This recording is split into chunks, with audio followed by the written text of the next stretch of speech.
Adrian Mars is a tech journalist and broadcaster. He's now joining us live from London. Mr. Mars, thanks for joining us at this hour. Who, in your opinion, takes responsibility for the incorrect community checks, which often result in disinformation? Hello, Eric.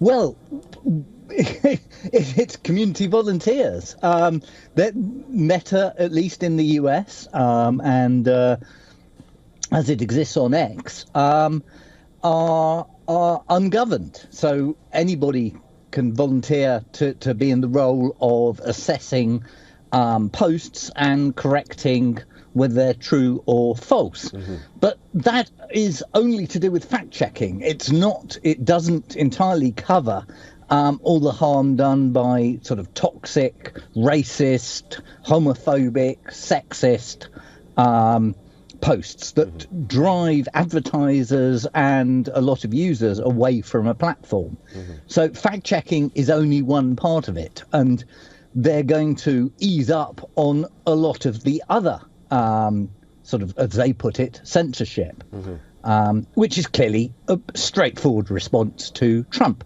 who is an existential threat to Meta.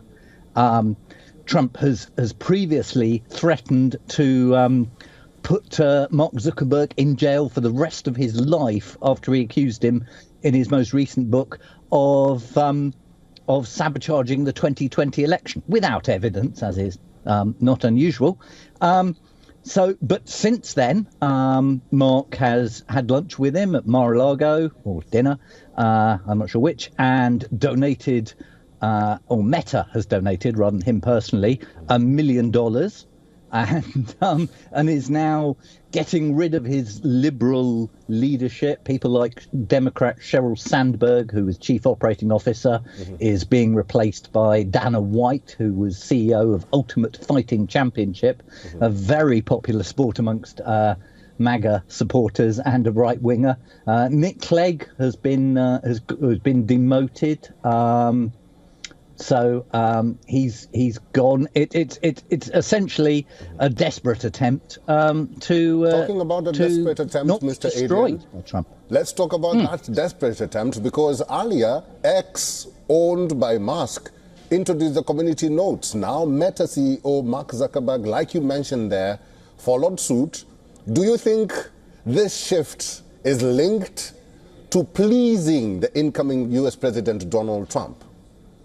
It is undoubtedly. There is no hiding it. I mean, it's pretty blatant, and in fact, pretty well Mark Zuckerberg has almost said as much. So yes, he is facing. Meta could be with the fact that Trump will control the House and the Senate, could do a huge amount of damage to Meta. So yes, it's an attempt to avert and just stay alive. I think principles be hanged, but that is undoubtedly what's going on. Meta are in a much better position to survive this. X have lost a huge number of advertisers. They were servicing a huge amount of debt that was introduced by. When they were bought by Musk, but Meta is in a much better state, makes a lot more money. This is US only rather than global, but nonetheless, it risks scaring away users and advertisers. Okay.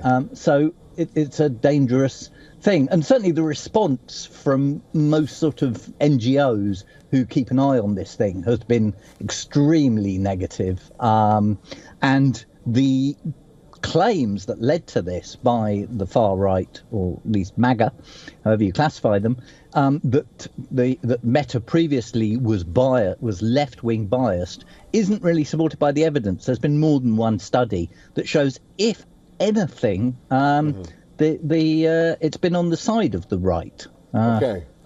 Mr. Adrian, I'm sorry to cut you short, but we are out of time. Thank you, Mr. Adrian Mars. Adrian Mars is a journalist and also a broadcaster. Thank you for talking to us and all your insights today. Pleasure, Eric. For all the latest news, download the WION app and subscribe to our YouTube channel.